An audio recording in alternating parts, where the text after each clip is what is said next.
परमेश्वर का हम धन्यवाद करते हैं सभी मसीह भाई बहनों को। जय मसीह की। मेरे प्यारों, आइए प्रभु का वचन सुने और अपनी सारी चिंता परेशानियों को प्रभु के हाथ में सौंप दे। क्या जाने प्रभु की दया हो और आप वचन सुनते सुनते भले चंगे हो जाएं। तो जो लोग नए हैं कृपया इस चैनल को सब्सक्राइब कर दें।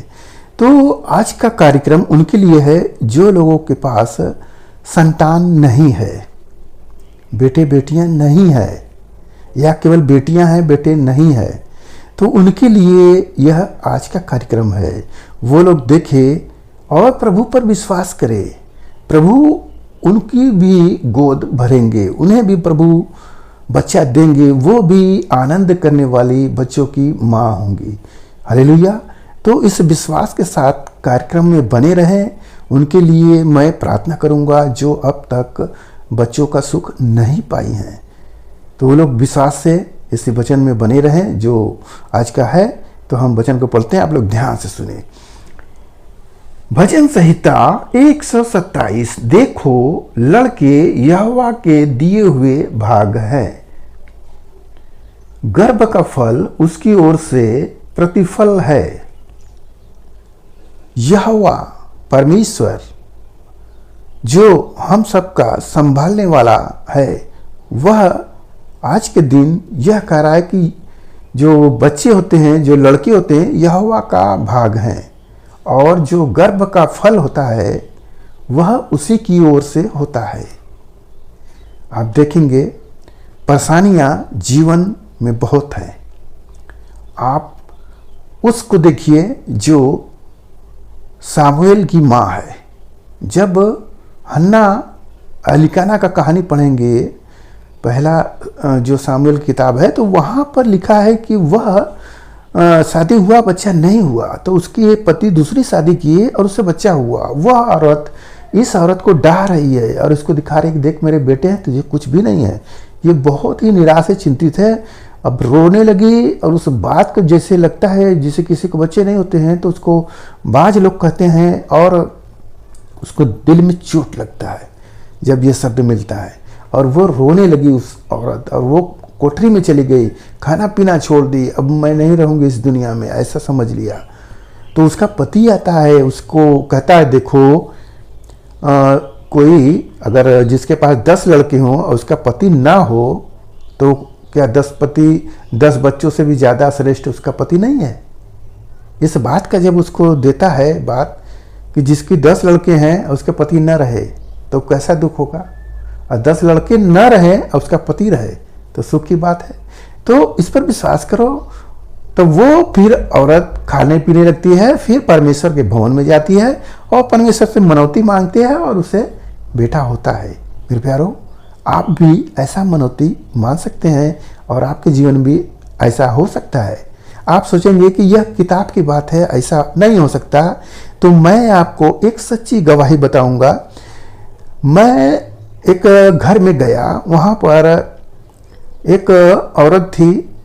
वो कह रही थी कि पास्टर जी आप हमारे घर आए हैं और हमारी बहू को कोई भी बच्चा नहीं हो रहा है, 4-5 साल बीत गया, क्या मैं दादी नहीं बनूंगी?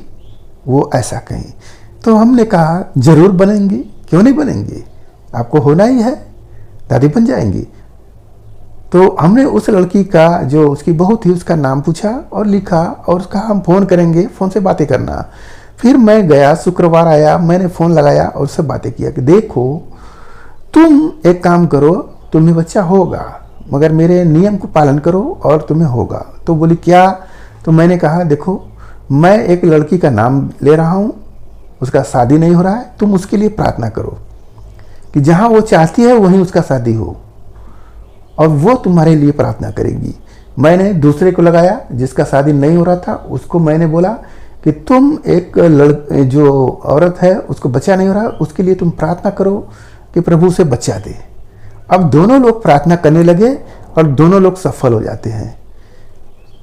तो 10 महीने के बीतने के बाद फोन आता है कि बच्चा पैदा हुआ है। हालेलुया। दोनों लोग, उसका भी शादी हुआ, वो तो चर्च में आकर गवाही दी, ये भी आई। तो मेरे प्यारो, हम विश्वास से जब प्रार्थना करते हैं एक दूसरे के लिए, प्रभु भी कहते हैं कि तुम एक दूसरे के लिए प्रार्थना करो। तो जब हम प्रार्थना करते हैं तो प्रार्थना का फल मिलता है। जैसे यहोवा लिखा है यहाँ पर कि गर्भ का फल यहोवा की ओर से होता है, तो वह फल देता है। और यहोवा परमेश्वर जो है वो बता रहे हैं कि लड़के जो होते हैं यहोवा का भाग है। तो जो वचन में बोला गया है उसके अनुसार आपको मिलेगा। प्रभु बोल रहे हैं कि तुम प्रार्थना करो और मुझसे मांगो, मैं तुझे दूंगा। तो जब हम मांगेंगे तब ना, हम चर्च में जा रहे हैं केवल प्रार्थना कर रहे हैं, हमें एक दूसरे के लिए प्रार्थना करना है। आप दूसरे जो समस्या में जो लोग दूसरे लोग हैं उनकी प्रार्थना करें आप, तो आपके जीवन में प्रभु अद्भुत काम करेंगे। आ गया समझ में?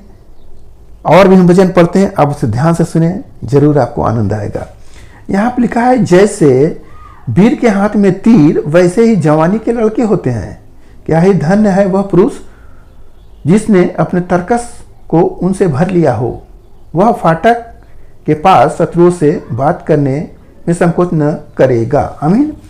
यानी जो लड़के होते हैं वो आपके जवानी के सहायक हो जाते हैं। धन्य वे लोग होते हैं जो अपने लड़कों को बहुत से बढ़ाते हैं। बहुत लड़के हो जाते हैं तो उनका तर्कस, जैसे जवान का तर्कस होता है तीरों से भरा रहता है, वैसे बच्चे होते हैं। तो वो व्यक्ति जहां कहीं जाएगा बात करने तो निडर के साथ जाएगा। क्यों? क्योंकि उसके पास लड़के हैं, उसके पास लड़के हैं चार ठे। कौन मेरा क्या कर सकता है? तो लड़के हमारा बल होते हैं। हालेलुया। तो आज के इस वचन से आपको मिला होगा कि परमेश्वर आज के दिन आपसे क्या बातें की है, कैसी युक्ति आपको मिली। यदि जरा से भी विश्वास हो तो मैं जैसा युक्ति बोला हूं उसके अनुसार करें और आपको सफलता जरूर मिलेगा। हालेलुया। क्योंकि मैंने कईयों को बोला और कई लोग अपना लाभ उठाएं, तो आपको भी बोल रहा हूं आप लाभ उठाएं। तो आपके लिए हम प्रार्थना करें।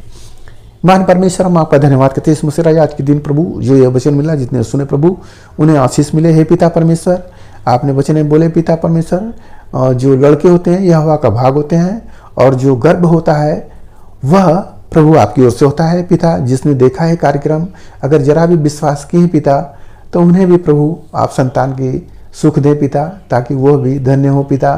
जैसे आपने हन्ना को दिया और प्रभु जी आपने एलीशिबा को देगा, जकरिया को दिया पिता परमेश्वर, अब्राहम को दिए पिता, वैसे आज के दिन इसी भाई बहन को हालेलुया वह सुख दे पिता, वह बचा दे पिता। हम आपका दया चाहते हैं। धन्यवाद करते हुए प्रार्थना यीशु मसीह के नाम से मांगते हैं। सुन दया ग्रहण कर ले पिता परमेश्वर। आमीन।